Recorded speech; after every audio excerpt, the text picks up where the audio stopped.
बहुत से ऐसे स्टूडेंट होते हैं जिनको ये कन्फ्यूज़न रहता है कि यूपी टेट कैसे क्वालिफाई होता है, यूपी टेट का क्राइटेरिया क्या है, क्या नेगेटिव मार्किंग भी होती है या फिर यूपी टेट में हमें 150 मार्क्स का क्वेश्चन पेपर होता है तो हमें क्या 140 मार्क्स लाने पड़ते हैं या 150 मार्क्स लाने पड़ते हैं। So stop over thinking guys. सबसे पहली चीज़ समझो, यूपी टेट सिर्फ क्वालिफाइंग पेपर है। 150 मार्क्स का आपका क्वेश्चन पेपर होता है। 150 मार्क्स में से आपको सिर्फ 90 मार्क्स ही चाहिए होते हैं, सिर्फ और सिर्फ 90 मार्क्स। आप यदि SC ST OBC के हैं तो आपको 82 चाहिए, और यदि आप जनरल कैटेगरी से बिलोंग करते हैं तो आपको 90 मार्क्स चाहिए।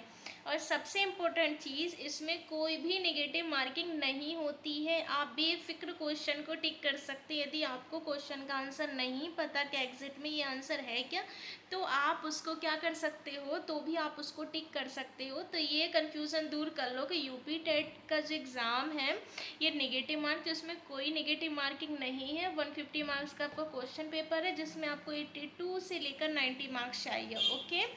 एंड तीसरी जो इम्पोर्टेंट बात है कि यूपी टेट क्वालिफाई करने के बाद क्या जॉब मिल जाती है। देखो, यूपी टेट क्वालिफाई करने के बाद हमें जॉब नहीं मिलती, बट हमारे इससे कई सारे रास्ते खुल जाते हैं। यूपी टेट स्टेट लेवल का एग्ज़ाम है, तो आपके स्टेट में जो भी जॉब निकलेगी तो आपका UP TET first and second paper qualify मांगा जाएगा। इसके बाद आप दूसरा जो एग्ज़ाम देने वाले हो उसमें आप एलिजिबल हो जाओगे फॉर्म फिल करने के लिए। तो यूपी टेट की प्रोसेस ये है।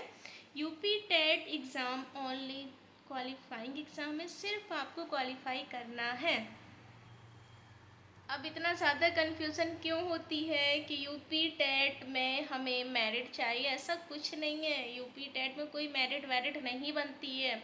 यूपी टेट सिर्फ क्वालिफाई करना है, बस, दैट्स इट। आई होप कि यूपी टेट से रिगार्डिंग तो कोई कन्फ्यूज़न नहीं होगी अब।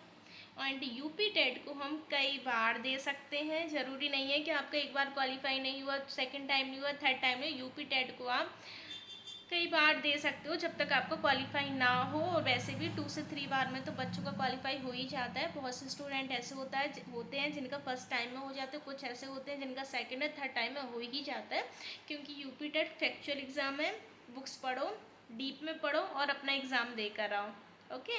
मोस्टली क्वेश्चन प्री-वाईक्यू से होते हैं, रिपीट हो जाते हैं कुछ। बस यदि आपने सिलेबस को अच्छे से समझ लिया तो मुझे नहीं लगता कि आपको यूपी टेट क्वालिफाई करने में बहुत ज़्यादा प्रॉब्लम हो सकती है। तो यूपी टेट को लेकर ये थे छोटे छोटे क्वेश्चंस के रिप्लाई जो मेरे कमेंट सेशन में मेरे व्यूअर्स ने मुझसे पूछा था यूपी टेट से रिगार्डिंग। तो मैंने सोचा कि मैं उनके लिए एक छोटी सी वीडियो बना के यूपी टेट की सारी कन्फ्यूज़न को कर दूँ। तो आई होप यूपी टेट 2026 को लेकर अब तो कोई कन्फ्यूज़न नहीं होगी। सो बाय बाय।